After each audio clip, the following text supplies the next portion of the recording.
Hello friends, now today we are studying about the bacterial immunogenicity, and this topic is to be covered from book Giles Subversion of the Immune Response by Bacterial Pathogen.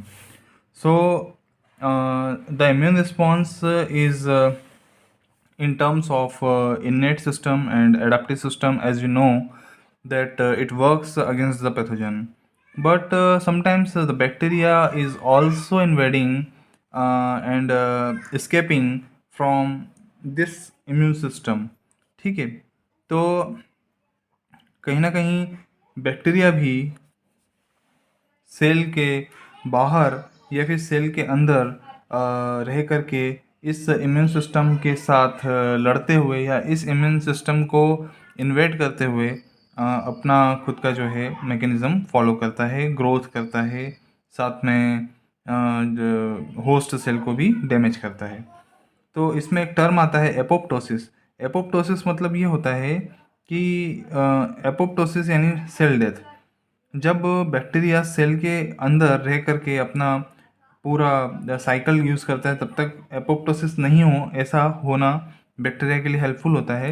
और वहीं जब cell cycle complete हो जाती है तो later stage में apoptosis होना bacteria के लिए बेनिफिशियल हो जाता है, ताकि एपोप्टोसिस होते ही बैक्टीरिया बाहर आ जाए।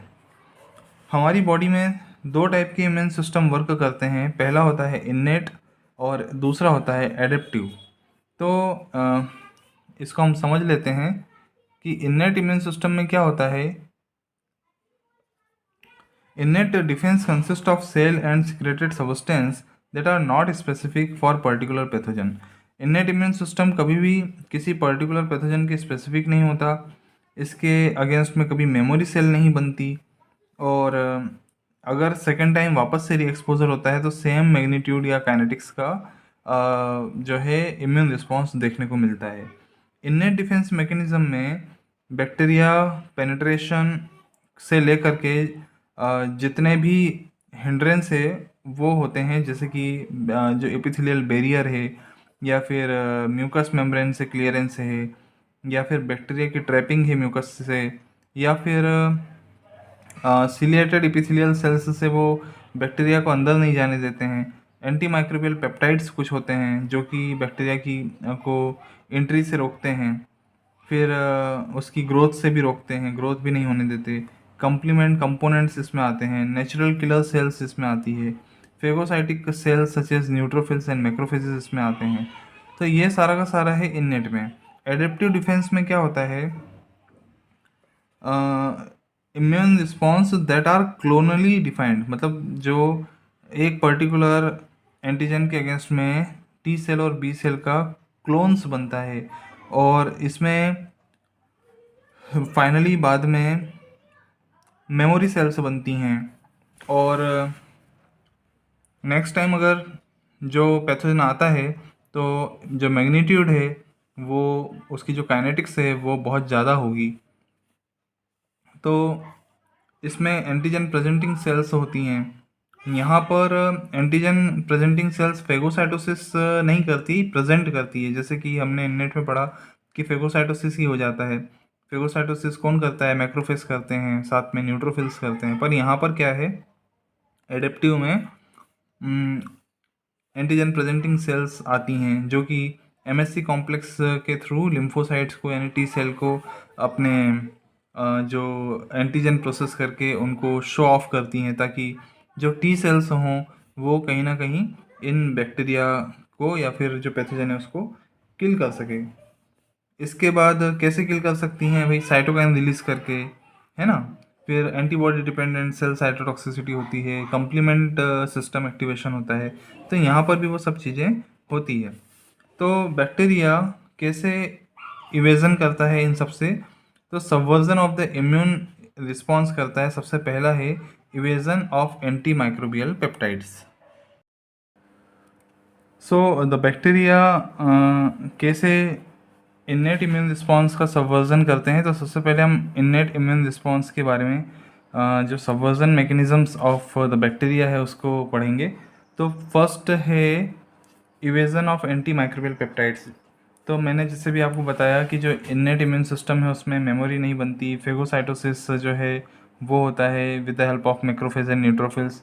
नेचुरल बैरियर्स होते हैं इसमें, mucus membrane, skin, MALT, BALT, GALT वगैरह। नेचुरल किलर सेल्स वर्क करती है, एंटी माइक्रोबियल पेप्टाइड्स बनते हैं, कॉम्प्लीमेंट कंपोनेंट्स होते हैं। जबकि एडेप्टिव में मेमोरी बनती है और यहाँ जो है फेगोसाइटोसिस नहीं होगा, यहाँ एंटीजन प्रेजेंटिंग सेल्स वर्क करती है, यहाँ एंटीबॉडीज़ वर्क करती है, T cell and B cell work करती है। तो सबवर्जन में सबसे पहले जो हम पढ़ रहे हैं evasion of anti microbial peptides. तो डिफरेंट टाइप के सेल्स जैसे macrophage, neutrophils, epithelial cell of skin, epithelial cell of respiratory tract, urogenital tract, ये क्या प्रोड्यूस करते हैं?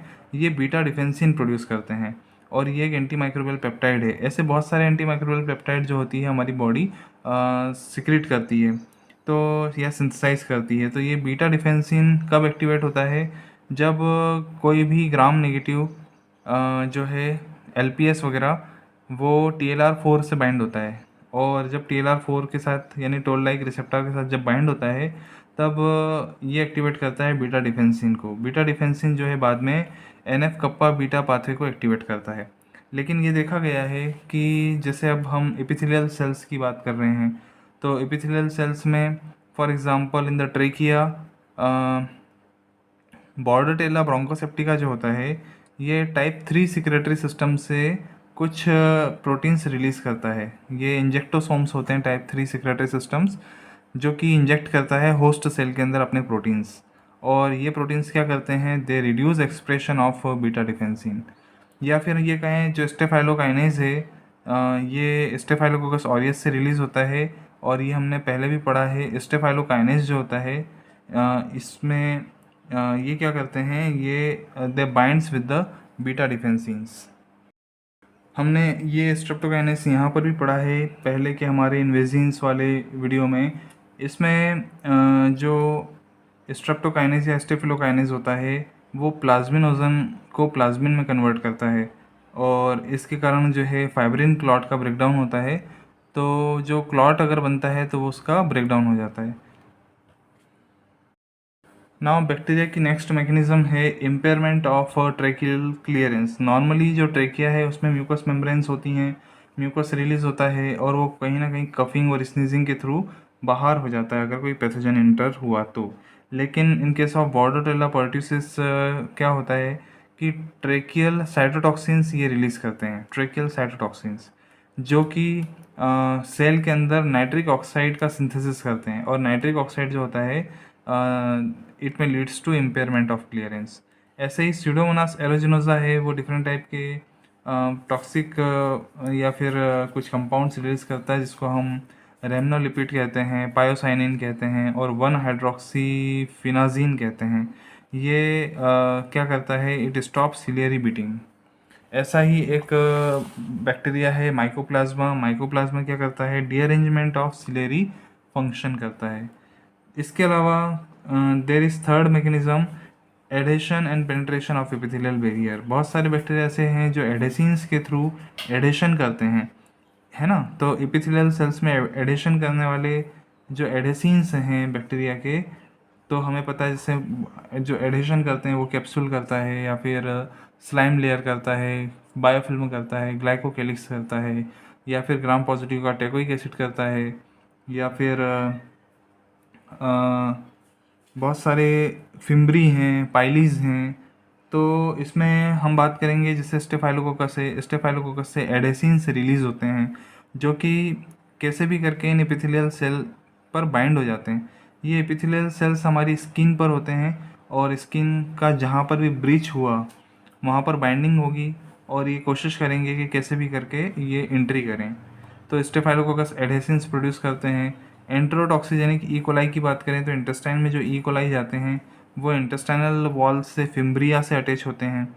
ऐसे ही एंट्रोपैथोजेनिक ई कोलाई की अगर बात करें तो enteropathogenic E coli types third secretary system के थ्रू जो है अपने प्रोटीन्स रिलीज़ करते हैं, और इसी सिस्टम के थ्रू ये जो है विरुलेंट फैक्टर प्रोड्यूस करते हैं और उसको होस्ट में सिक्रीट करते हैं। ऐसे ही साल्मोनेला एंटेरिका है, ये इंटेस्टाइन में जो एम सेल्स होती हैं जो कि पेयर स्पेसीज होती हैं, यहाँ पर कोशिश करती हैं कि डायरेक्टली एडर होकर के सेल के अंदर इंट्रासेलुलरली चली जाती हैं और ल्यूमन में चली जाती हैं। इसका भी एक बहुत अच्छा फोटोग्राफ था जो कि मैंने आपको पिछले वीडियो में दिखाया है।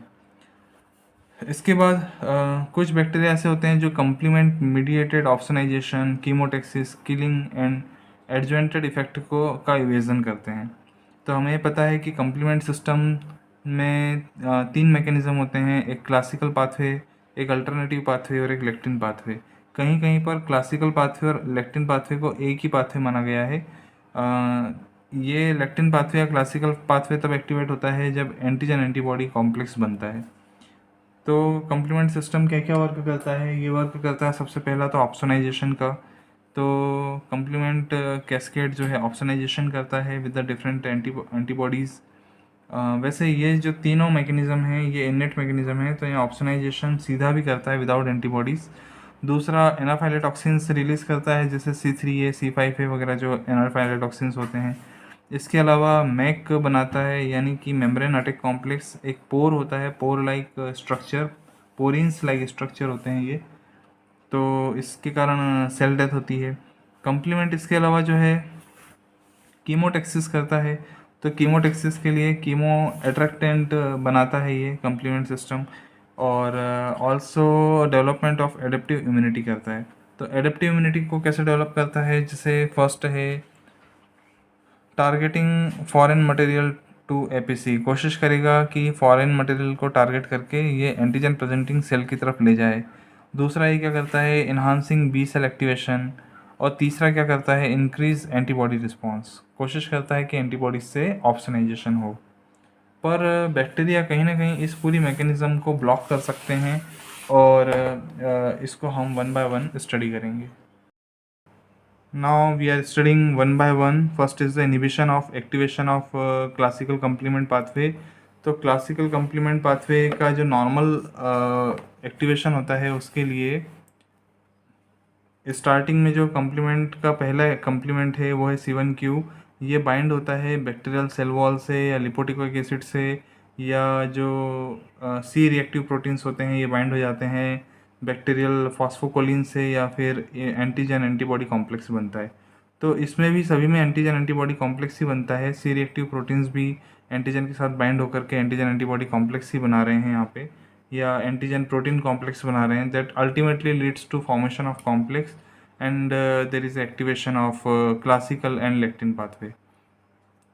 अब बैक्टीरिया इसके अगेंस्ट कुछ ऐसे प्रोटीन रिलीज करते हैं जो एंटीबॉडी के साथ ही बाइंड हो जाते हैं, जैसे कि एम प्रोटीन है, प्रोटीन ए है, प्रोटीन जी है, प्रोटीन एच है।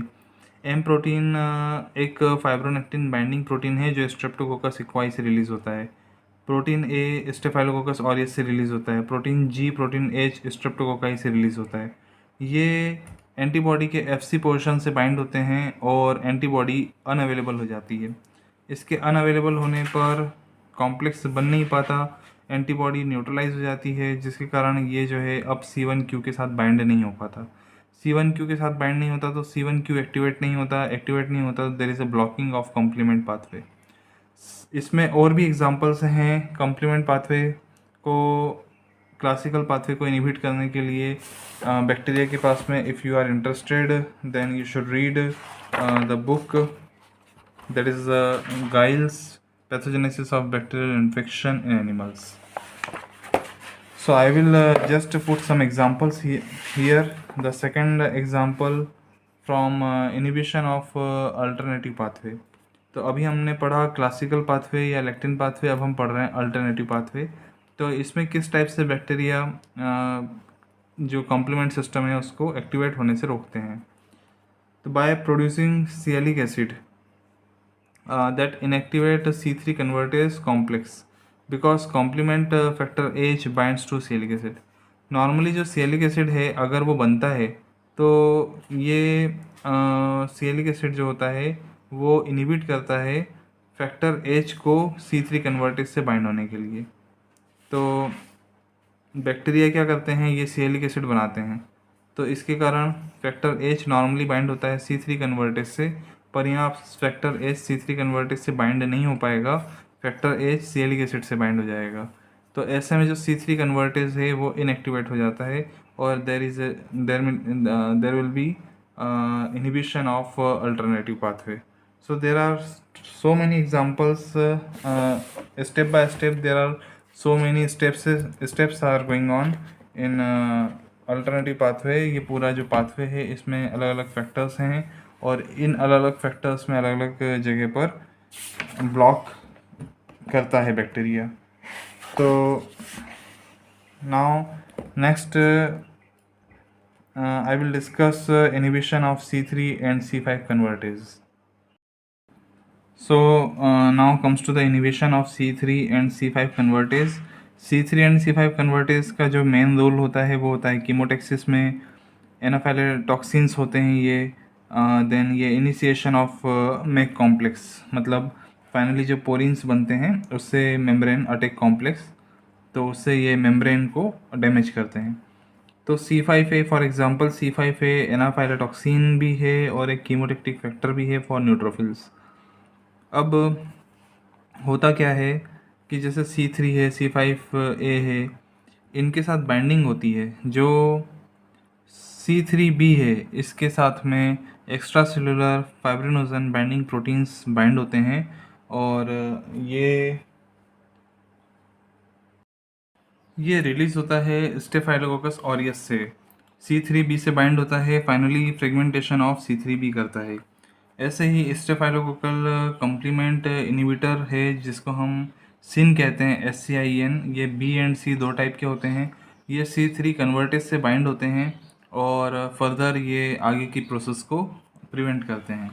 नेक्स्ट आते हैं डिग्रेडेशन ऑफ कम्प्लीमेंट प्रोटीन्स।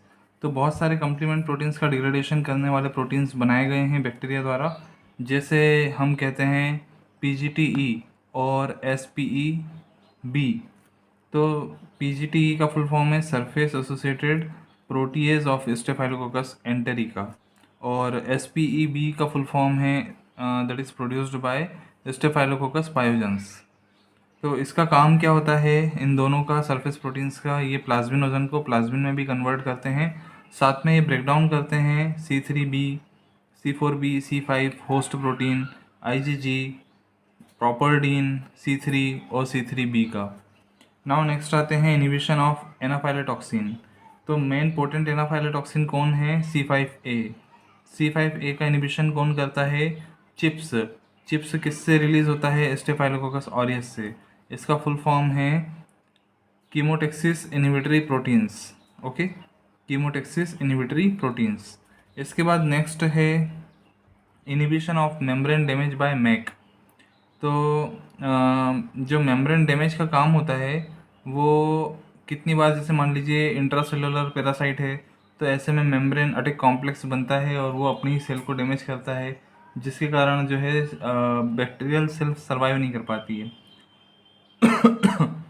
तो मेम्ब्रेन अटैक कॉम्प्लेक्स कितनी बार यहाँ पर भी काम नहीं कर पाता।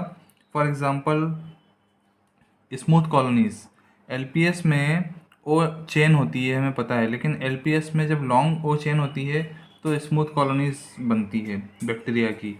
जब LPS में ओ चेन इनकम्प्लीट होती है तो रफ कॉलोनी बनती है। तो ये देखा गया है कि जो LPS स्मूथ कॉलोनीज वाले जो होते हैं इन पे मेम्ब्रेन अटैक कॉम्प्लेक्स वर्क नहीं कर पाता। इसके अलावा कुछ कैप्सूल फॉर्मेटिंग बैक्टीरिया होते हैं जिनके ऊपर कैप्सूल होता है या इनकैप्सुलेटेड बैक्टीरिया होते हैं, तो इनके ऊपर भी मेम्ब्रेन अटैक कॉम्प्लेक्स काम नहीं कर पाता। इसके अलावा जो ग्राम पॉजिटिव बैक्टीरिया हैं जिनकी थिक पेप्टाइडोग्लाइकिन होती है, बहुत ज़्यादा थिक होती है, उनके ऊपर भी मेम्ब्रेन अटैक कॉम्प्लेक्स काम नहीं कर पाता। इसके अलावा ये देखा गया है कि जो एक प्रोटीन होता है जिसको प्रोटेक्टिन कहते हैं, ये क्या करता है फाइनली मैक में जो C9 है उसको ऐड होने से रोकता है। प्रोटेक्टिन क्या करता है मैक में जो पूरा कॉम्प्लेक्स बनता है मेम्ब्रेन अटैक कॉम्प्लेक्स, उसमें लास्ट में जाके C9 जुड़ जाता है। तो इस C9 को जुड़ने को ये अटैक जो है प्रोटेक्ट करता है, C9 को एकदम जुड़ने नहीं देता और मैक बनने नहीं देता। प्रोटेक्टिन जो है एक होस्ट सेल रेगुलेटरी प्रोटीन है। तो होस्ट सेल का कम्प्लीमेंट्री रेगुलेटरी प्रोटीन है, मतलब ये एक फिजियोलॉजिकल फंक्शन है इसका अब इसमें क्या होगा, इसमें बैक्टीरिया आ गया। तो हेलिकोबैक्टर पाइलोरी एक ऐसा बैक्टीरिया है जो इंटेस्टाइन की एपिथेलियल सेल में रहता है, और जब भी इसका इन्फेक्शन होता है ये इस प्रोटेक्टिन को जो है इनहिबिट कर देता है। इसके इनहिबिट होते ही जो प्रोटेक्टिन है, मतलब ये इनएक्टिव फॉर्म से एक्टिव फॉर्म, जो इसका मतलब एक्टिव फॉर्म जो रहता है वो इनएक्टिव फॉर्म में कन्वर्ट हो जाता है। जैसे ही ये इनएक्टिव फॉर्म में कन्वर्ट होता है, जो मैक है वो बन जाता है, और जैसे ही मैक बन जाता है, मैक के बनते ही क्या होता है, एपिथेलियल सेल की लाइसिस हो जाती है। सेल लाइसिस होते ही वहाँ पर डायरिया की कंडीशन बन जाती है। ओके, इसके बाद नेक्स्ट आते हैं inhibition of effect of complement on adaptive immunity. तो अभी तक हमने ये जितने भी इम्यूनिटी के बारे में पढ़ा था, ये हमारी इन्नेट इम्यूनिटी में जो कॉम्प्लीमेंट सिस्टम वर्क कर रहा है, कैसे वर्क कर रहा है उसको समझा। अब इन्नेट इम्यूनिटी को छोड़ करके कॉम्प्लीमेंट ऐसा है कि एडेप्टिव इम्यूनिटी में भी हेल्पफुल होता है। तो एडेप्टिव इम्यूनिटी में हम देखेंगे कि कैसे बैक्टीरिया एडेप्टिव इम्यूनिटी में भी कॉम्प्लीमेंट को इनहिबिट करते हैं। तो फॉर एग्ज़ाम्पल हमें पता है कि एंटीजन जब भी C3D से बाइंड होता है, ये बी सेल का एक्टिवेशन करता है। और कैसे एंटीजन C3D से बाइंड होता है और ये पूरा कॉम्प्लेक्स जो है CD21 मॉलिक्यूल से बाइंड होता है। CD21 मॉलिक्यूल बी सेल के ऊपर मिलता है, और जैसे ही इसकी बाइंडिंग एंटीजन C3D से होती है, बी सेल एक्टिवेशन हो जाता है। बी सेल एक्टिवेशन होता है तो कैल्शियम आयन का इन्फ्लक्स शुरू हो जाता है। तो ज़्यादा से ज़्यादा स्टिमुलेशन होता है इंट्रासेलुलर कैल्शियम का आना। लेकिन ये एक नॉर्मल फिजियोलॉजिकल प्रोसीजर है जिसमें बैक्टीरिया को किल करना होता है, लेकिन जो प्रोटीन है उसका नाम है EFB और EHP। EFB और EHP जो प्रोटीन्स होते हैं, ये स्टेफाइलोकोकस ऑरियस रिलीज़ करता है। एंटीजन की जगह ये बाइंड हो जाता है, और C3D के साथ जब इसकी बाइंडिंग होती है, तब ये पूरा जो कॉम्प्लेक्स बनता है, ये कॉम्प्लेक्स CD21 से बाइंड नहीं हो पाता। जब ये CD21 से बाइंड नहीं होता तो बी सेल एक्टिवेट नहीं हो पाती, और बी सेल जब एक्टिवेट नहीं होती है तो कैल्शियम इन्फ्लक्स नहीं हो पाता, और अल्टीमेटली आगे जो भी प्रोसीजर होना होती है वो रुक जाती है। Now comes to the invasion by phagocytosis. तो जो फेगोसाइटोसिस होती है उसमें बहुत सारे बैक्टीरिया ऐसे होते हैं जो फेगोसाइटोसिस से स्किप कर जाते हैं। फेगोसाइटोसिस मेनली न्यूट्रोफिल्स और मैक्रोफेजेस के थ्रू होती है। तो जब भी कोई एंटीजन आता है, वो क्या करता है, कीमोटैक्टिक सिग्नल्स उसके कारण प्रोड्यूस होते हैं। तो जो मोनोसाइट है वहाँ से मैक्रोफेजेस निकलते हैं, और न्यूट्रोफिल्स का भी कीमोटैक्सिस होता है। इसके बाद में ये जो फेगोसाइटिक सेल्स हैं, इस पे डिफरेंट टाइप के PRR होते हैं, है ना, यानी पैथोजन रिकॉग्निशन रिसेप्टर। तो नॉर्मल क्या होता है, नॉर्मल वे में जो फेगोसाइटिक सेल है वो ऐसे फेगोसोम बनाती है। फेगोसोम बाद में बहुत सारे जो लाइसोसोम्स हैं उसके साथ इसका फ्यूज़न होता है, और फ्यूज़न होकर के जो है माइक्रोब्स की किलिंग हो जाती है। तो माइक्रोब्स की killing with the help of oxidative burst या रेस्पिरेटरी बर्स्ट से होती है, जिसमें अलग अलग टाइप के जो जैसे फ्री रेडिकल्स, जैसे कि नाइट्रिक ऑक्साइड है, सुपर ऑक्साइड आयन है, या हाइड्रोजन पेरोक्साइड है, इसके कारण ऑक्सीडेटिव बर्स्ट और रेस्पिरेटरी बर्स्ट होता है। यहाँ पर ये आप देखेंगे कि कभी कभी ऐसे फेगोसाइटोसिस नहीं होकर के जो अलग अलग एंटीबॉडीज़ होती हैं वो डिफरेंट टाइप की PRR से FC पोर्शन से बाइंड होकर के FAB पोर्शन से जो बैक्टीरिया है उसको बाइंड करती है। तो ये जो डिफरेंट PRRs हैं, हो सकता है कि ये टोल लाइक रिसेप्टार्स हों, या फिर मैक्रोफेज मैनोज रिसेप्टार हों, या फिर स्केवेंजर रिसेप्टार हों, या फिर F मिथियोनिन, ल्यूसीन और फिनाइलएलेनिन के रिसेप्टार्स हों। इसको हम कॉमनली कहते हैं FMLP रिसेप्टार्स। तो इनके साथ में बैक्टीरिया के ये पैम्प बोलते हैं इनको, पैथोजन एसोसिएटेड मॉलिक्यूलर पैटर्न, ये बाइंड हो जाते हैं। ओके, एड्रेंस जो है या तो वो C3 मीडिएटेड होता है या एंटीबॉडीज़ मीडिएटेड होता है। फाइनली ऐसे जो आगे की जो पूरी प्रोसीजर है वही कि फेगोसोम बनता है, फेगोसोम के बाद में लाइसोसोम के साथ फ्यूज़न होता है। तो ये ओवरऑल प्रोसीजर चलती है। नाउ अब इसमें इन्वेजन कैसे, इससे इस्केपिंग कैसे होता है, बैक्टीरिया कैसे से इस्केप करता है। तो फर्स्ट होता है ब्लॉकिंग ऑफ कीमोटेक्सिस। तो कीमोटेक्सिस कुछ जो कीमो अट्रैक्टेंट है उससे होता है, जैसे C3A है, C5A है। तो यहाँ ये देखा गया है कि जो स्टेफाइलोकोकस पाइजेंस हैं ये C5A का क्लीवेज कर देता है, तो ऐसे भी ये ब्लॉक होता है। दूसरा ये देखा गया है कि जो बॉर्डेटेला पर्ट्यूसिस है उससे पर्ट्यूसिस टॉक्सिन रिलीज होता है, और ये टॉक्सिन्स जो है, एक पीटी टॉक्सिन जो है ये न्यूट्रोफिल के कीमोटेक्सिस को सप्रेस करता है। ठीक है। तो इसके बाद में एक होता है बेसिलस एंथ्रेसिस। तो बेसिलस एंथ्रेसिस में 2 टाइप के फैक्टर हमने पढ़े हैं, वैसे 3 टाइप के पढ़े हैं। इडीमा टॉक्सिन पढ़ा है, मतलब इडीमा फैक्टर होता है, एक लीथल फैक्टर होता है, और इसमें एक प्रोटेक्टिव एंटीजन होता है। तो जो इडीमा फैक्टर है ये क्या करता है कि साइक्लिक एएमपी के कंसंट्रेशन को बढ़ाता है, और साइक्लिक एएमपी कंसंट्रेशन बढ़ता है तो लीथल टॉक्सिन, मतलब ये तो एक एडिमा टॉक्सिन का काम हो गया कि वो साइक्लिक एएमपी को बढ़ाता है। साइक्लिक एएमपी के बढ़ने से एटीपी फॉर्मेशन कम हो जाता है, और एटीपी अगर मैक्रोफेज को नहीं मिलेगा तो आप समझिए क्या वो इस टाइप का जो फेगोसोम बनना है वो बना पाएगा, नहीं बना पाएगा। दूसरा मेथड क्या है एंथ्रेक्स का, कि ये प्रोड्यूस करता है lethal toxin. Lethal toxin cleaves multiple in form of isoform of mitogen activated protein kinase, यानी कि MAPKK। तो लीथल टॉक्सिन किसको क्लीवेज करता है, MAPKK को क्लीवेज करता है।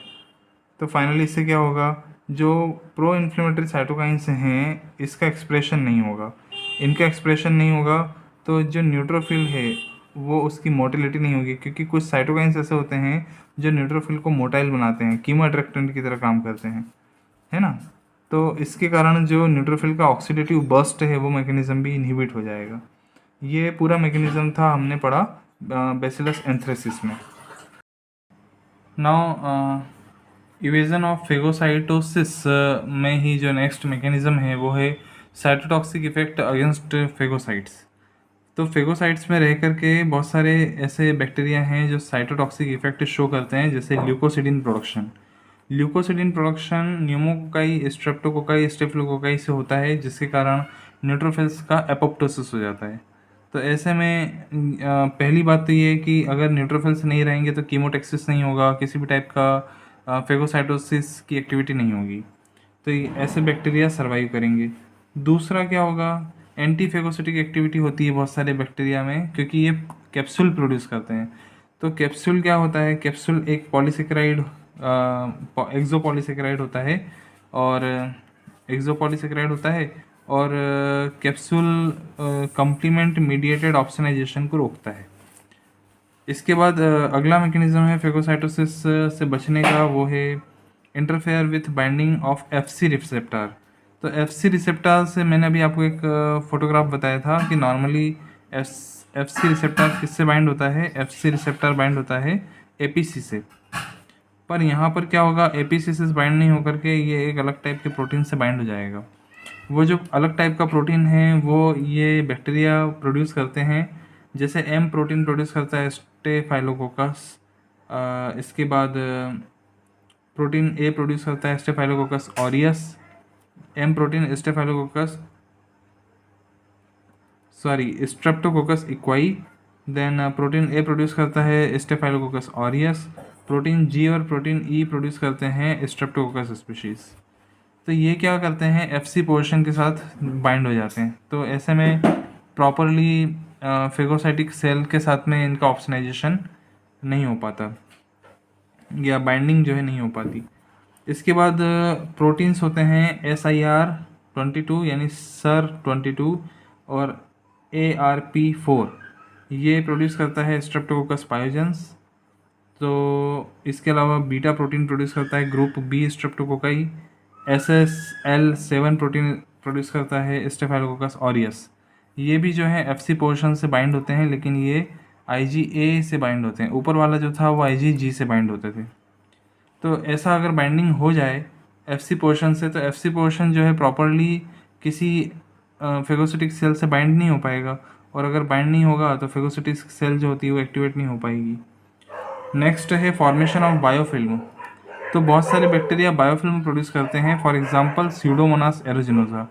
स्यूडोमोनास एरोजिनोसा की जो बायोफिल्म होती है वो ऐसी होती है कि उसमें बैक्टीरिया उसमें अगर एंटीबायोटिक डालते हैं तो एंटीबायोटिक तो अंदर चली जाएगी और स्यूडोमोनास को किलिंग कर देगी, लेकिन वो जो बायोफिल्म की लेयर होगी उसमें एंटीबायोटिक छोड़ के, मान लीजिए अगर आपने न्यूट्रोफिल का यूज़ किया तो न्यूट्रोफिल से लिमिटेड डिग्रेनुलेशन होगा, क्योंकि न्यूट्रोफिल बायोफिल्म पे ही एडर हो जाएगी, तो लिमिटेड डिग्रेनुलेशन होगा, न्यूट्रोफिल ज़्यादा काम नहीं कर पाएंगे, न्यूट्रोफिल वहाँ चिपक के रह जाएंगे, उनकी रिड्यूस्ड मोटिलिटी रहेगी, ज़्यादा मूव नहीं कर पाएंगे, और ऐसे होने पर मिनिमम हाइड्रोजन पेरोक्साइड प्रोडक्शन करेंगे। तो hydrogen peroxide is responsible for killing of that Pseudomonas aeruginosa, but even though if there is a minimal hydrogen peroxide production due to unbinding of that neutrophils to that Pseudomonas। इसके बाद next क्या होता है, escape of ingested bacteria from phagosome. कितनी बार bacteria जो रहता है वो फेगोसोम में भी नहीं जाना चाहता है ना। तो जैसे फॉर एग्जांपल रिकेट्सिया है, रिकेट्सिया हिमोलाइसिन सी और फास्फोलाइपेज डी प्रोड्यूस करता है। तो ये दोनों जो एंजाइम्स हैं ये क्या करते हैं, ब्रेकडाउन ऑफ फेगोसोमल मेम्ब्रेन। तो फेगोसोम की जो मेम्ब्रेन है वो भी लिपिड बाइलेयर की होती है और उसका ब्रेकडाउन करते हैं हिमोलाइसिन सी और फास्फोलाइपेज डी। इससे होता क्या है कि फेगोसोम में रिकेट्सिया जाता ही नहीं है, हमेशा साइटोप्लाज्म में रहता है और बैक्टीरिया वहीं पर मल्टीप्लाई करता है। एक टाइम ऐसा आता है कि जब बैक्टीरिया बहुत ज़्यादा मल्टीप्लाई हो चुका होता है, तब ऐसे में क्या होगा, अब बैक्टीरिया को दूसरी सेल में जाना है। दूसरी सेल में जाने के लिए रिकेट्सिया जो है रिक ए प्रोटीन रिलीज़ करता है। रिक ए प्रोटीन जो है, तो रिक ए जो है वो एक बैक्टीरियल सरफेस प्रोटीन है और ये क्या करता है, ये ARP23 ये एक रिसेप्टर है जो कि होस्ट सेल में मिलता है, इसको एक्टिवेट करता है। इसके एक्टिवेशन से क्या होगा, there is induction of the actin polymerisation.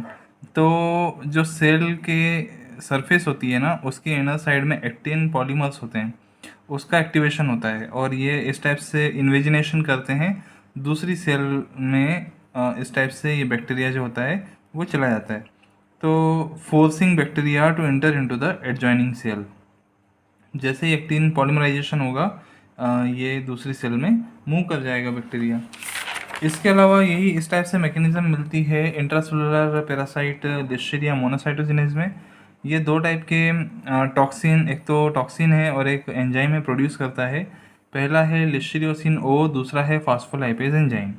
लिस्टेरियोसिन ओ एक पोर फॉर्मिंग टॉक्सिन है और इन दोनों के कॉम्बिनेशन से Listeria monocytogenes cell to cell spread करता है। नेक्स्ट है inhibition of phagolysosome fusion. Suppose कीजिए कि बैक्टीरिया फेगोसोम में तो आ गया पर लाइसोसोम के साथ फ्यूज़ नहीं होना चाहता।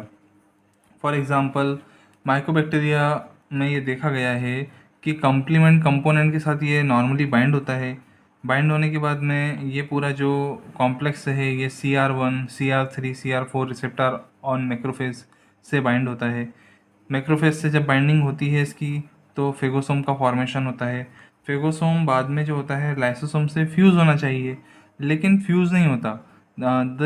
दिस फ्यूज़न इज़ इनहिबिटेड और इसको हम कहते हैं 4 मिनट फेगोसोम्स। मतलब इस टाइप की जो मैकेनिज़्म है जो माइकोबैक्टीरियम में मिलती है, इस मैकेनिज़्म को हम कहते हैं 4 मिनट फेगोसोम। तो ये इनिबिशन क्यों हो जाता है, क्यों फेगोसोम लाइसोसोम के साथ में फ्यूज़ नहीं हो पाता, because of inhibition of calcium flux. Calcium normally macrophage के अंदर आना चाहिए लेकिन इस कैल्शियम को कौन रोकता है, इस कैल्शियम को माइकोबैक्टीरियल सेल वॉल लिपिड्स रोक देते हैं और ये सेल साइटोप्लाज्म में कैल्शियम नहीं आ पाता। दूसरा एक और मैकेनिज़्म ये देखा गया है कि नॉर्मली क्या होता है, जो एंडोसोमल ऑटो एंटीजन है 1 जिसको हम EEA1 भी कहते हैं, ये RAB5 के साथ बाइंड होता है। RAB5 जो है वो एक GTP बाइंडिंग प्रोटीन है जो कि फेगोसोम के ऊपर मिलता है। तो फेगोसोम पे RAB5 मिलता है और एंडोसोमल ऑटो एंटीजन ये एंडोसोम यानी कि लाइसोसोम पे मिलता है। तो जब इन दोनों का बाइंडिंग होता है तो फेगोलाइसोसोम का फ्यूज़न होता है ना। ऑब्वियसली बात है कि एक ये एंडोसोम है यानी लाइसोसोम है और एक जो है फेगोसोम है, इन दोनों पर एक एक रिसेप्टर मिलेगा और ये आपस में बाइंड होंगे। पर इस बाइंडिंग को कौन इनहिबिट करता है? इस बाइंडिंग को माइकोबैक्टीरियल प्रोडक्ट्स जो होते हैं वो इनहिबिट कर देते हैं, जिसके कारण फेगोसोमल लाइसोसोमल फ्यूज़न नहीं हो पाता। नेक्स्ट मैकेनिज्म बैक्टीरिया की क्या है? इंट्रासेलुलर परसिस्टेंस इन एक्टिवेटेड मैक्रोफेज, यानी कि बैक्टीरिया नॉर्मली जो फेगोसोम है उस फेगोसोम में किस तरीके से रह सकते हैं और सर्वाइव कर सकते हैं। ये देखा गया है कि जब टी सेल एक्टिवेट हो चुकी होती है तब ये इंटरफेरॉन गामा रिलीज़ करती है, बहुत सारे इंटरफेरॉन गामा रिलीज़ करती है। तो इंटरफेरॉन गामा से और भी बहुत सारे मैक्रोफेज एक्टिवेट होते हैं।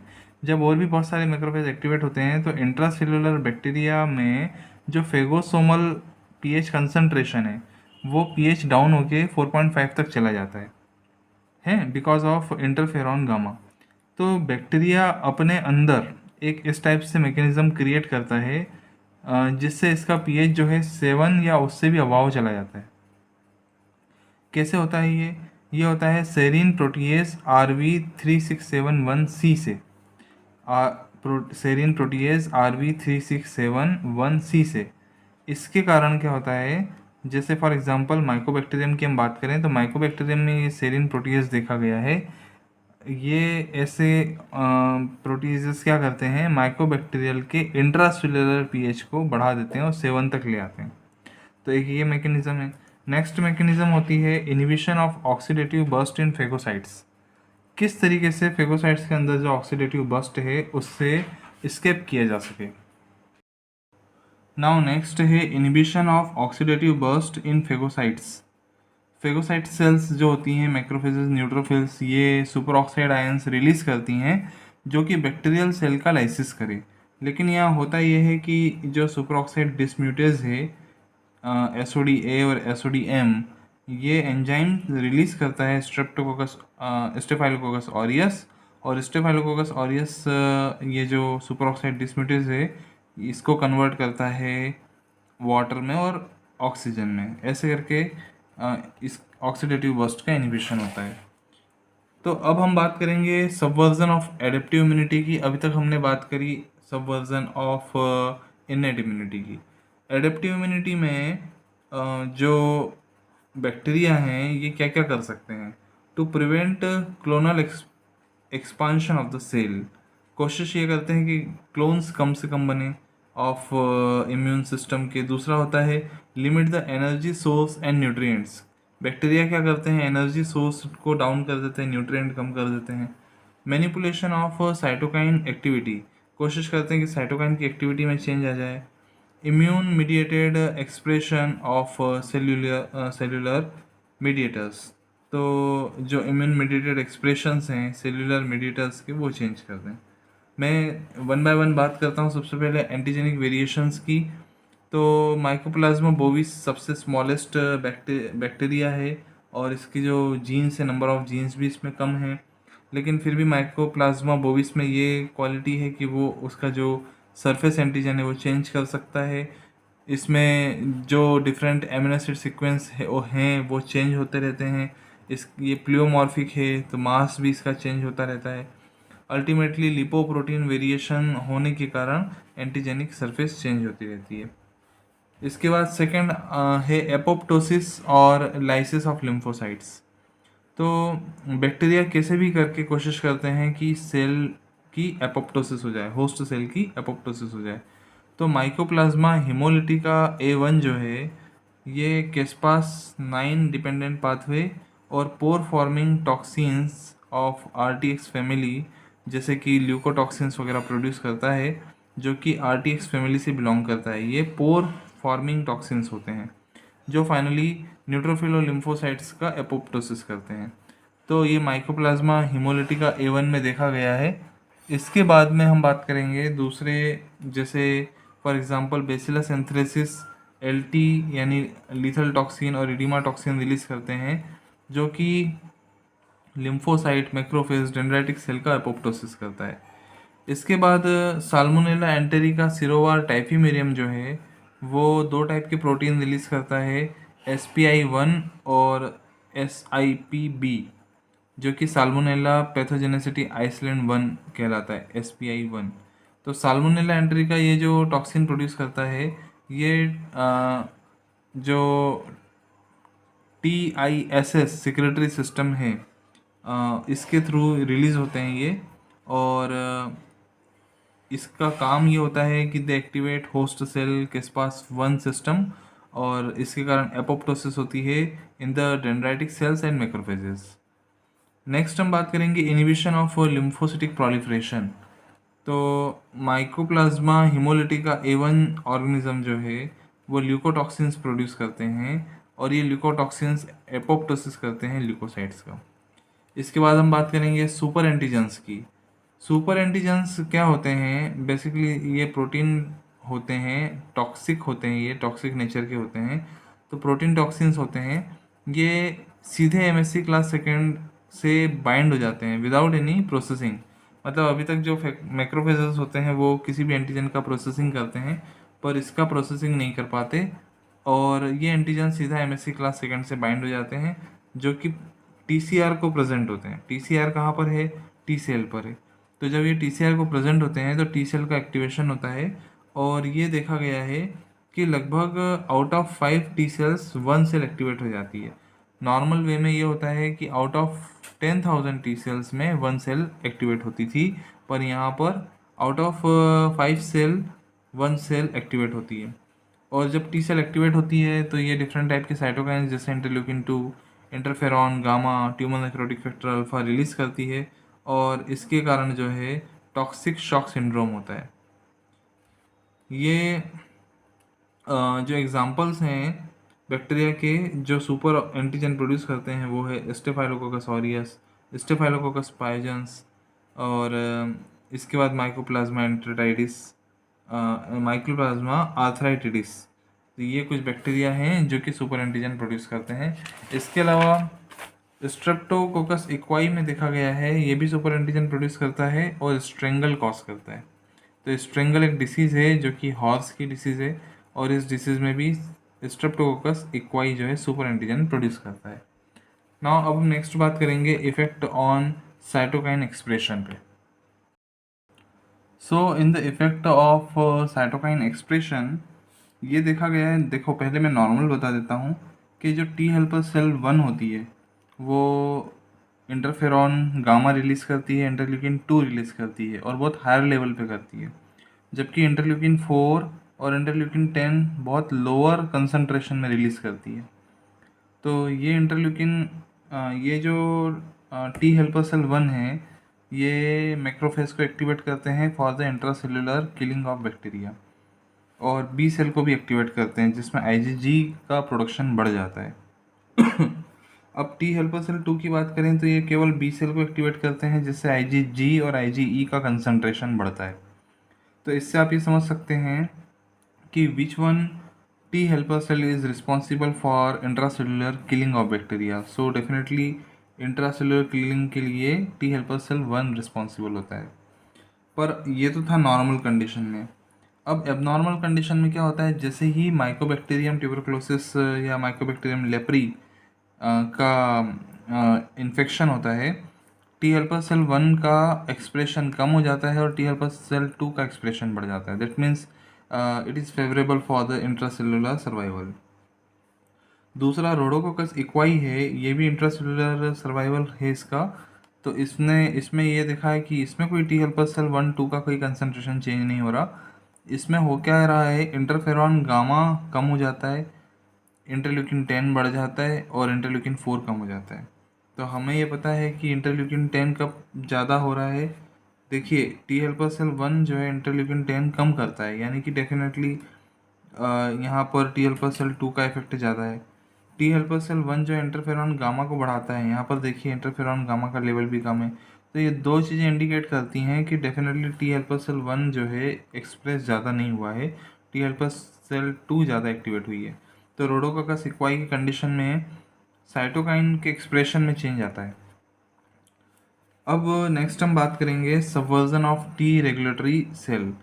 तो जो टी रेगुलेटरी सेल है, इसके सबवर्जन के लिए भी बहुत सारे बैक्टीरिया रिस्पॉन्सिबल होते हैं, पर इसका मैकेनिज्म अनक्लियर है। नेक्स्ट आते हैं डिग्रेडेशन ऑफ इम्यूनोग्लोबुलिन्स। तो बहुत सारे बैक्टीरिया ऐसे हैं जो इम्यूनोग्लोबुलिन्स का ही डिग्रेडेशन कर देते हैं।